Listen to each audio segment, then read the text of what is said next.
Hi, my name is Talon. I come from the realm of Dirtamarian, and as a squire, a part of the task given to me by a knight I respect, his name is Satirial, was to make a video going over my personal style of red fighting, the things that I come up with, my methods, and just kind of make a basics video on why I do the things I do. So I'm going to make a series of videos. We're going to start out with the equipment that I choose to use and why.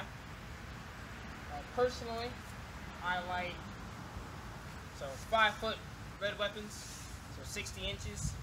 I'm willing to accept 58 to 62, mainly because I don't feel like that changes the weapon a whole lot. As far as flat versus omni, it's really not a big deal at the end of the day for me personally. I prefer flats in tournaments because the slot means a little bit more in like a 1v1 tournament, be it whether it be Red Sword or War God or anything like that. And I prefer omnis when it comes to like field fights because they take longer to break down, in my opinion. And they're a little bit nicer when it comes to the hits, especially when it comes to accidentally throwing shield breaking shots and things like that. There are two main builds that I have. I have two weapons. The weapons here are made on the Borg armored carbons. They are very light and very strong for what they are. Also, they balance a little bit differently than some of the tournament weapons I use. These are much easier to break shields with. They're only a tiny bit heavier than these weapons over here, and it's not even by a whole lot. But they are much sturdier, so they take heavier hits better. And like I said, the weight difference helps me break shields easier for the times in which I want to break shields. So Borg armor carbons over here. Here is what is now Optimum Foam Swords, Optimum Foam Sports Reaping Blade. These weapons are extremely well balanced as far as tip control and the power and speed at which you can throw a shot. However, because they are extremely light and balanced the way they are, they don't break shields very well if you're trying to do that with your weapon. You have to throw an extreme amount of force into the shot, which can get more dangerous if you don't aim your shot properly and things like that. So these are, in my opinion, better for tournament fighting, where breaking shields is less of the goal if you're trying to be helpful. Sometimes, in a line fight or in a field fight, that's the only option you have to swing at, so you just do so because you can. But that's there. My preferred shield is the Vortec Bulldozer shoulder strap shield. This is 24 inches around. I don't have a lot of spins or turns in my style personally. I have a few that I use, but not very many. And this keeps me, centered looking at my opponent so that, I'm able to, really address the situation. It also cuts off a lane in most people's eyes. They don't really know how to throw around the shield. It's not something they're used to dealing with. And they are forced to swing in a more predictable manner. Also, it helps a lot against spears and arrows. Between this and the back shield, if you're having a bunch of trouble with spears or projectiles as a whole, this beats a back shield in that flat out, in my opinion. So that's the basics of the gear. So why do I choose 60 inches over, 65 inches or anything like that? 65 being the new kind of like tournament standard for short red. 60 is what I've been using for the 3 years that I've been red fighting.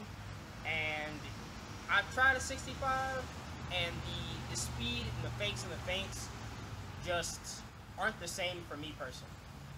It's probably not a major difference. Had I spent more time using more of that reach, I could probably make it work. But at the end of the day, it's not really my flavor. I don't feel like I'm at a major disadvantage in that reach department as far as, 5 extra inches on my sword goes. But it's just not for me. My only exception to that rule is when I break into 6-footers. So in Dirtamarian, for the most part, it's a bunch of skirmish fighting. So you get your 2v2s, 1v1s, people, wolf packing, running around in circles a whole lot. So longer weapons is not something we get to address very often because they just get ran around and kind of just ganked in that manner. But in line battles, if I were to go to a Wolfpack opener, or in some of the fights, Winter War or Oktoberfest, I choose a 6-footer from time to time because you must stay there and fight on the line.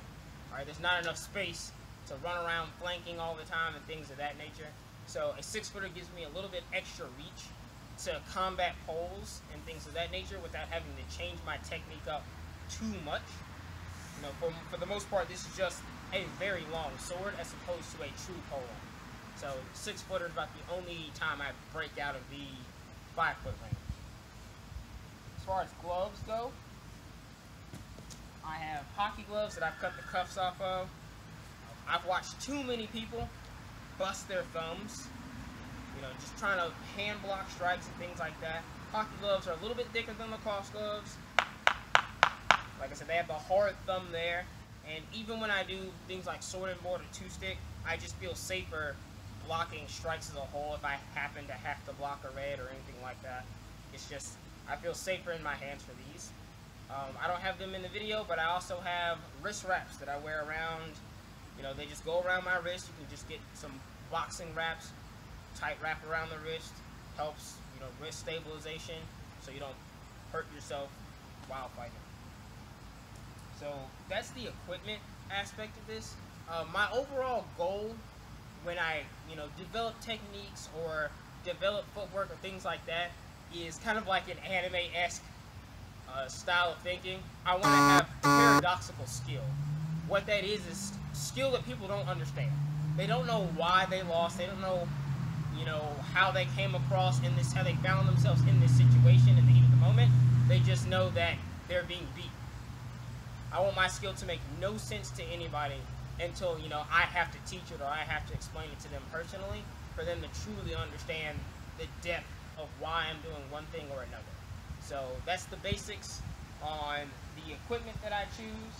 I guess this is part 1 of the findings of a Twilight Swordsman, and I'll make more videos later. Thank you. Had to move the rest of the video inside. My phone was not enjoying the weather. So, giving a little bit of background on each of these weapons.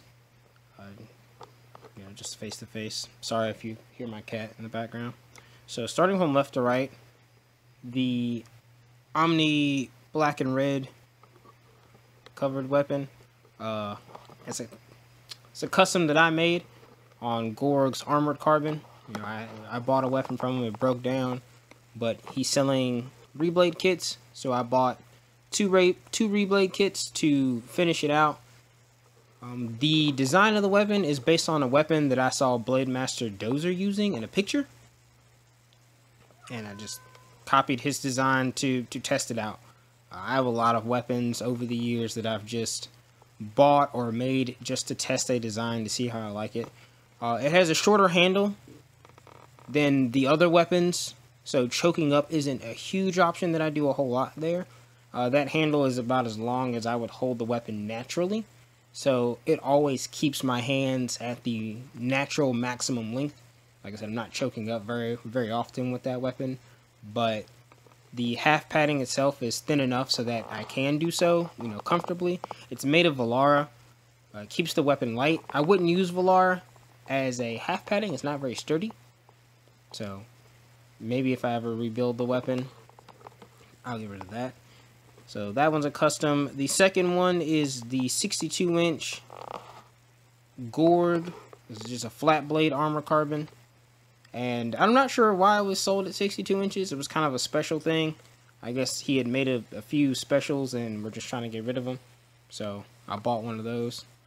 As I said before, when it comes to flat versus Omni, for me personally, it doesn't matter a whole lot. Like I said, the Gorg weapons have all been custom balanced by me personally. I changed the handle on nearly every weapon that I'm able to.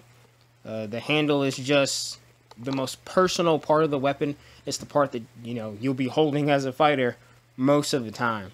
So I changed almost all the handles. So I just thickened up the handles a little bit. I put a little tiny bit of fish weights to back weight the weapon a little more.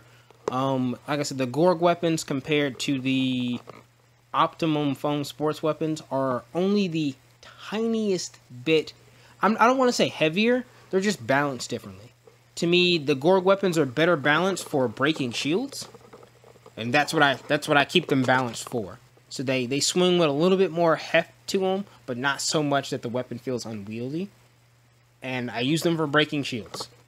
That's what I like them for. Those are my everyday use. Go out to the field, you know, swing a stick. They're good, safe weapons, be it the stab or the strike, and they swing with some heft so that I can break shields and other such things a lot more easily. When it comes to battlefield fighting, you know, breaking a shield is way more, you know, the ability to do so is more important than in a duel. The next is the 6-footer. I mean, it's, once again, Gorg Armored Carbon. I think I talked to the Brotherhood of the Red, and someone sold me what I thought was a broken weapon. I just wanted a core.